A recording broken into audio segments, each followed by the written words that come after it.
días, estudiantes del colegio y de La Esperanza, sobre todo los de grado 11. Reciban un cordial saludo. Pues hoy vengo a impartir una clase utilizando un recurso web. La idea es explicarles unos conceptos para que ustedes tengan un buen desempeño en la prueba a saber. Por el momento no se ha definido si se va a presentar o no, pero pues la idea es irnos preparando en dado caso de que nos corresponda. Es válido aclarar que la explicación se fundamenta en la parte conceptual más que en la parte como tal de elaboración de ejercicios.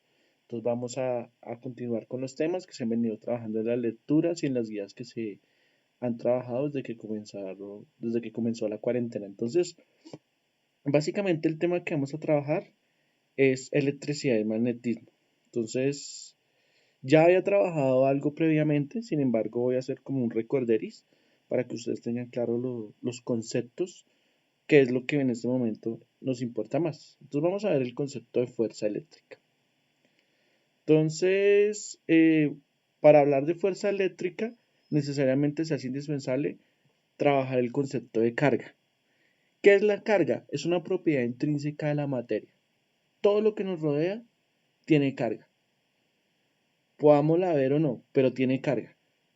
Entonces, cuando yo hablo de carga, es una propiedad que está ahí, como la masa, son propiedades que están inmersas dentro de la materia misma, no las podemos despreciar. Eh, entonces, aquí es donde aparece la idea intuitiva de lo que es positivo y negativo. Entonces, los términos positivos y negativos se refieren a la carga eléctrica, la cantidad fundamental que se encuentra en todos los fenómenos eléctricos. Las partículas con carga positiva de la materia ordinaria son protones y las de la carga negativa son electrones. O sea, por convención se determinó que todo lo que tenga la carga negativa se le va a llamar electrón y todo lo que tenga carga positiva se le va a llamar protón. Existen otro tipo de cargas que son las cargas neutras, pues estas no juegan un papel relevante en cuanto a la configuración electrónica, pero tienen que ver mucho con la estructura central del átomo. Recuerden que nuestro átomo, como lo concebimos actualmente, maneja un núcleo donde están las cargas positivas y los protones. Entonces, carga es una propiedad de la materia que nos permite saber el grado de electrificación de un cuerpo. O sea, dependiendo de la carga, yo sé si el cuerpo se puede electrificar o no. Entonces, para que lo tengamos muy claro. Entonces, hay unos principios que son fundamentales, siempre. Entonces, hay varios, pero concretamente voy a manejar tres. Cualquier átomo está formado por un núcleo con carga positiva rodeado por electrones con carga negativa. O sea, en el núcleo siempre van a estar protones, carga positiva, neutrones que están unidos y alrededor van a haber cargas negativas, cualquiera que sea la estructura atómica. Los electrones de todos los átomos son idénticos. Cada uno tiene la misma cantidad de carga eléctrica y la misma masa. O sea, asumimos que la carga del electrón es única. O sea, tiene un valor único. ¿Qué cambia la cantidad de electrones? ¿Cómo se sabe cuál es el valor de la carga? Pues el valor de la carga como tal es 1,6 por 10 a la menos 19 culón. La unidad de medida de la carga es el culón. En general, los átomos tienen igual cantidad de electrones que de protones, por lo que el átomo tiene una carga neta igual a cero. Sí, eso quiere decir que en la mayoría de casos, no siempre, los elementos químicos o como tal, bueno, sí, dejémoslo como elementos químicos, están equilibrados. Hay la misma cantidad de protones que de electrones para que el átomo se mantenga estable, para que la relación entre las cargas se haga equivalente a cero. Entonces, eso es lo que nos permite una ley que se llama la conservación de la carga. Yo siempre voy a tener una carga equivalente, o sea, el sistema, la naturaleza siempre va a estar en equilibrio. Tiene que ver también con la conservación de la energía. La energía ni se crea ni se destruye, solo se transforma. Si yo tengo un electrón en un lado y desaparece, tiene que aparecer simétricamente en otro lado. De otra forma, pero tiene que aparecer. Entonces, para que lo tengamos muy presente. Entonces, conservación de la carga. Voy a profundizar en esto. En un átomo neutro hay tantos electrones como protones, de manera que no tiene carga neta. Lo positivo compensa exactamente lo negativo. Si a un átomo se le quita un electrón, ya no siendo neutro, porque esto puede pasar, entonces el átomo tiene carga positiva más protón. O sea, si yo le quito un electrón, queda cargado negativamente positivo. El átomo que se llama, o que queda con carga positiva, se llama ion positivo. En dado caso de que suceda lo contrario, que le quito un protón, ya no se llamaría ion positivo, sino ion negativo, porque tiene un exceso de electrones. Entonces son conceptos que hay que tener muy presentes. Entonces vamos a profundizar, o vamos a ver la ley de Coulomb. Entonces, en clase les alcancé a mostrar matemáticamente cómo se determina esta ley. Sin embargo, les voy a hacer un recorderis de lo que es la ley de Coulomb. Entonces, la ley de Coulomb dice que la fuerza electrostática entre dos cargas puntuales es proporcional al producto de las cargas e inversamente proporcional al cuadrado de la distancia que las separa y tiene la dirección de la línea que las une. La fuerza es de repulsión si las cargas son de igual signo y de atracción si son de signo contrario. Entonces, ¿qué pasa? Si yo tengo dos cargas en el universo que están separadas a una distancia, entonces se podría explicar con imanes. Si yo tengo dos imanes, entonces si yo acerco mis imanes, la fuerza de atracción entre esos imanes, entre más cerquita estén, mayor va a ser. Pero si yo los distancio, si aumento la distancia, la fuerza tiende a reducirse. Aquí en la diapositiva les tengo como tal una gráfica. Eso es lo importante. Ustedes aprenden a leer estas gráficas, porque la prueba saber, eso es lo que les van a preguntar, aprender a leer esas gráficas. Entonces, miren, por ejemplo, ¿qué quiere decir esta gráfica? Entonces, que a mayor fuerza, si yo aumento la fuerza hacia arriba, digamos el mouse hacia arriba, la distancia va a ser menor. O sea, que para yo aumentar la fuerza necesito que la distancia sea más pequeña. Entonces, en cuenta, a mayor fuerza, menor distancia. Caso contrario, si aumento la distancia, ¿qué me va a reducir? La fuerza. Entonces, ¿cómo es esa relación? Aquí mismo lo dice la ley. La ley de Coulomb dice que la fuerza electrostática entre dos cargas puntuales es proporcional al producto de las cargas e inversamente proporcional al cuadrado de la distancia. O sea que si yo aumento la distancia, la fuerza se me va a reducir. Para que lo tengamos muy presente. Entonces, miren, aquí está una descripción de la ley de Coulomb.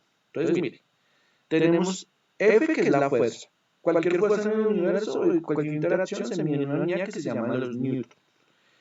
Está la constante de permeabilidad, K, o constante dieléctrica, y está la representación Q1 y Q2 que significan cargas.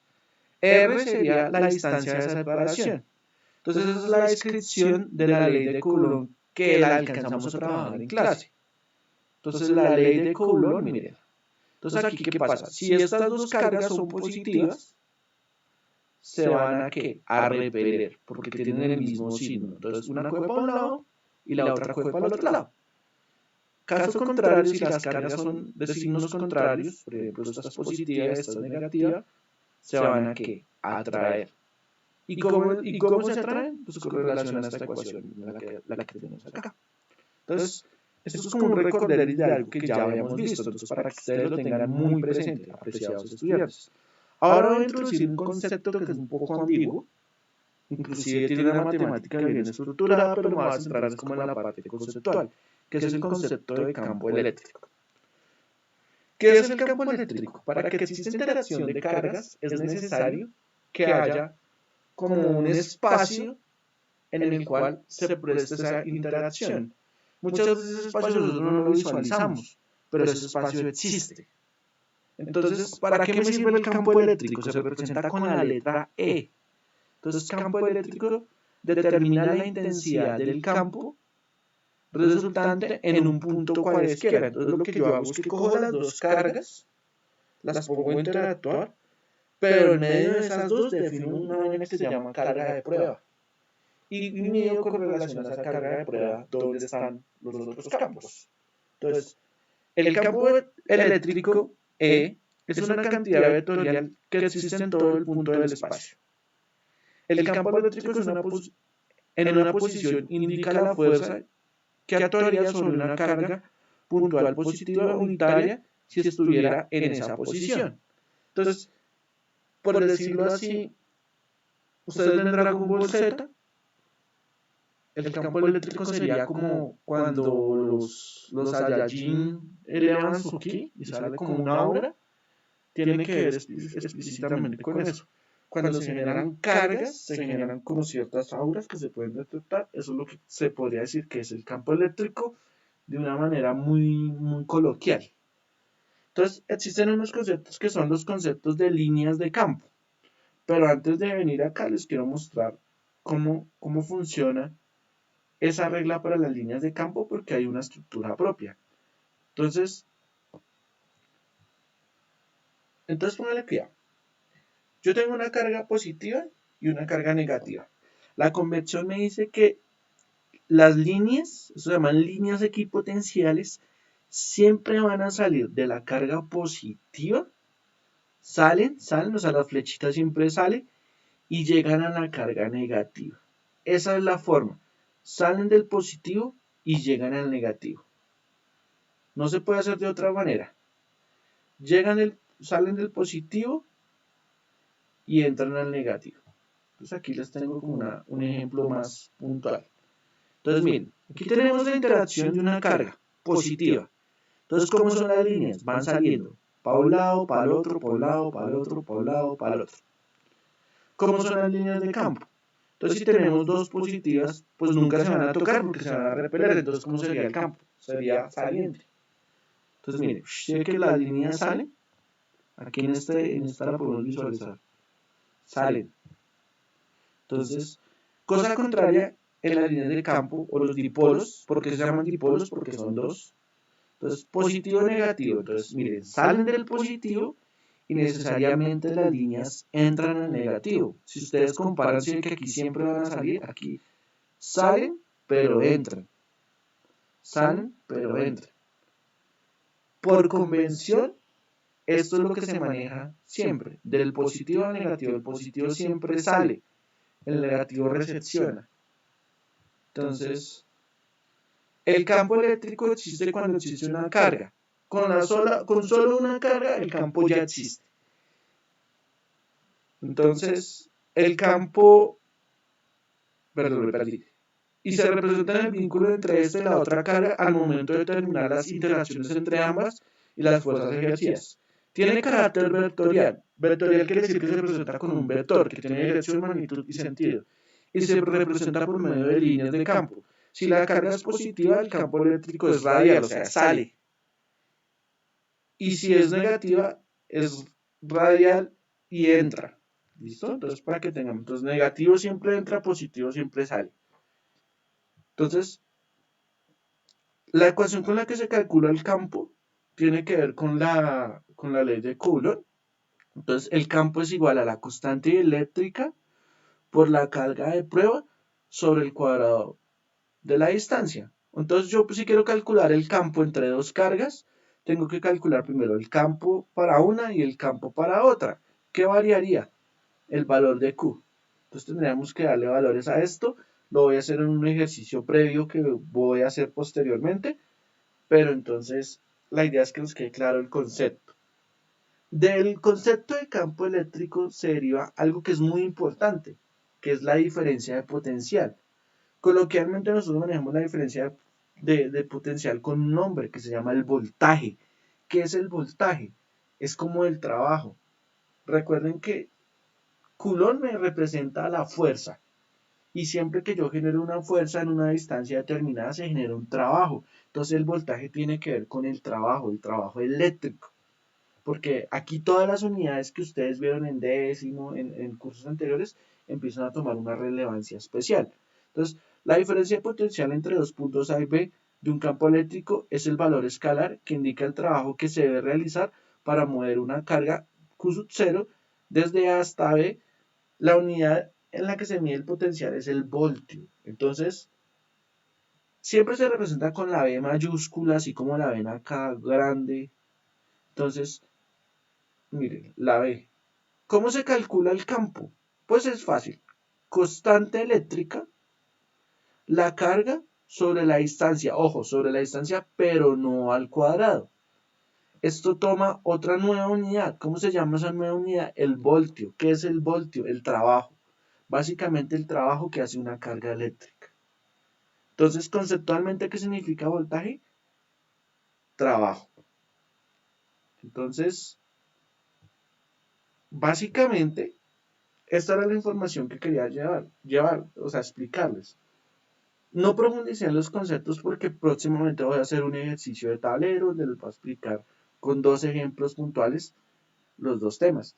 Sin embargo, lo que quiero es que ustedes manejen la parte conceptual, porque para la actividad que ustedes van a realizar, que se les enviaron unas preguntas tipo saber, les envié unas preguntas donde tienen que analizar esta descripción que les acabo de dar a través de este video, más lo de las guías anteriores. Solo tienen que leer y tratar de responder. Las preguntas son de opción múltiple. No me interesa tanto si marca A, B, C o D, porque eso es me interesa hacer el análisis que usted le haga a eso. Entonces, ¿cómo lo tiene que hacer? En una hojita Word me entrega el desarrollo, pero si tiene preguntas en el mismo Word, me manda lo que no entiende. Pero no me vaya a mandar cosas como que, profe, no entendí porque no lo vimos. No tiene sentido, porque también se tiene que esforzar. Tiene que buscar. Recuerde que si presenta la prueba, saber, se va a encontrar con cosas que no entiende, que nunca ha visto. Entonces tenga la precaución de eso. Entonces, no siendo más, les agradezco por el tiempo y muchas gracias por todo. Cualquier duda, con mucho gusto, en el correo electrónico.